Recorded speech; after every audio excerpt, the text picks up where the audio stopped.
শ্রীমদ্ ভগবদ গীতা গীতা দ্বাদশ অধ্যায় ভক্তিযোগ শ্লোক সংখ্যা 20তম। এই শ্লোকের সম্পূর্ণ বিস্তারিত ব্যাখ্যা। যেতু ধর্মামৃতম ইদং যথোক্তং পর্যুপাসতে শ্রদ্ধানমৎপরোম ভক্তাস্তে অতীব মে প্রিয়া। যারা আমার দ্বারা কথিত এই ধর্মামৃতির উপাসনা করেন সেই সকল শ্রদ্ধাবান মতপরায়ণ ভক্তগণ আমার অত্যন্ত প্রিয়। শ্রীকৃষ্ণ এখন অর্জুনের প্রশ্নের একটি সংক্ষিপ্ত ব্যাখ্যা দিয়ে এই অধ্যায়টি শেষ করেছেন। এই অধ্যায়ের প্রথম শ্লোকে অর্জুন শ্রীকৃষ্ণকে জিজ্ঞাসা করেছিলেন যে ভক্তিযোগের মাধ্যমে যারা আপনার শারীরিক রূপের পূজা করেন বা যারা জ্ঞানের পথে ব্রহ্মর নিরাকার রূপের পূজা করেন তাদের মধ্যে তিনি কাকে শ্রেষ্ঠ মনে করেন।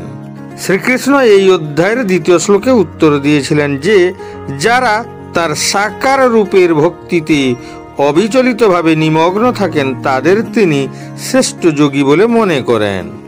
এরপর নিরন্তর ভক্তি প্রসঙ্গে প্রথমে ভক্তি করার পদ্ধতি ব্যাখ্যা করেন এবং তারপর তার ভক্তদের বৈশিষ্ট্য বর্ণনা করেন। তাই এখন তিনি এই দৃঢ়তার সাথে শেষ করেছেন যে আধ্যাত্মিকতার সর্বোচ্চ পথ হল ভক্তি। যে সমস্ত ভক্তরা ভগবানকে তাদের চূড়ান্ত লক্ষ্য মনে করেন এবং পূর্ণ বিশ্বাসের সাথে তাদের ভক্তি বিকাশ করেন এবং পূর্বের শ্লোকের উল্লেখিত গুণাবলী বিকশিত করেন তারা ঈশ্বরের কাছে অত্যন্ত প্রিয়। এই অধ্যায়ে দ্বিতীয় শ্লোক থেকে শেষ শ্লোক পর্যন্ত মজ্জাবেশ্য মনো ইয়ে মাম থেকে এতু ধর্মামৃতম ইদম পর্যন্ত ভগবান তার কাছে পৌঁছানোর জন্য দিব্য সেবার পদ্ধতিগুলি ব্যাখ্যা করেছেন। এই জাতীয় পদ্ধতিগুলি ভগবানের খুবই প্রিয় এবং এই পদ্ধতিগুলির সাথে জড়িত ব্যক্তিদের তিনি গ্রহণ করেন। অর্জুন এই প্রশ্ন করেছিলেন যে যিনি নিরাকার ব্রহ্মর পথে নিয়োজিত আছেন তিনি শ্রেষ্ঠ না যিনি ভগবানের সেবায় নিয়োজিত আছেন তিনি শ্রেষ্ঠ। ভগবান খুব স্পষ্টভাবে এর উত্তর দিয়েছেন যে আত্ম উপলব্ধির সমস্ত পদ্ধতির মধ্যে ভগবানের ভক্তি নিঃসন্দেহে সর্বোত্তম। দ্বিতীয় শব্দে এই অধ্যায়ে নির্ণয় দিয়েছেন যে সঙ্গতির মাধ্যমে মানুষের মধ্যে ভক্তির প্রতি অনুরাগ জন্মায় যা তাকে এক প্রকৃত গুরুতে পরিণত করে। তখনই তিনি ভক্তি, অনুরাগ ও ভক্তি সহকারে কীর্তন করা এগুলি অনুসরণ করতে থাকেন যা ভক্তির নিয়ম ও প্রবিধান। এভাবে তিনি ঈশ্বরের সেবার জন্য প্রস্তুত হন। এভাবেই ভক্ত ঈশ্বরের সেবার জন্য প্রস্তুত হন। এই অধ্যায়ে ভগবান নির্দেশ দিয়েছেন যে ভক্তি ভগবানকে লাভের জন্য আত্ম উপলব্ধির চূড়ান্ত পথ, তাতে কোনো সন্দেহ নেই।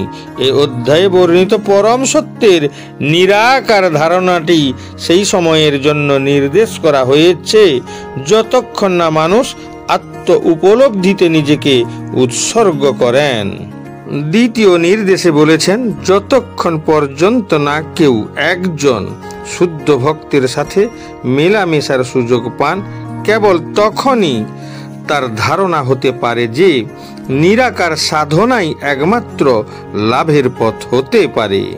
পরম সত্যের নিরাকার ধারণায় মানুষ তার কর্মের ফল ছাড়াই কাজ করেন এবং আত্মা ও বস্তুর জ্ঞান লাভের জন্য ধ্যান করেন। তাই শুদ্ধ ভক্তের সঙ্গ পাওয়াটা অত্যন্ত আবশ্যক।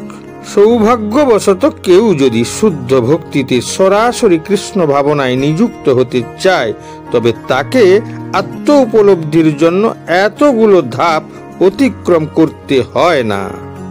ভগবদ গীতার মাঝের 6টি অধ্যায়ের ভক্তি সম্বন্ধে যেভাবে বর্ণনা করা হয়েছে তা অত্যন্ত হৃদয়গ্রাহী।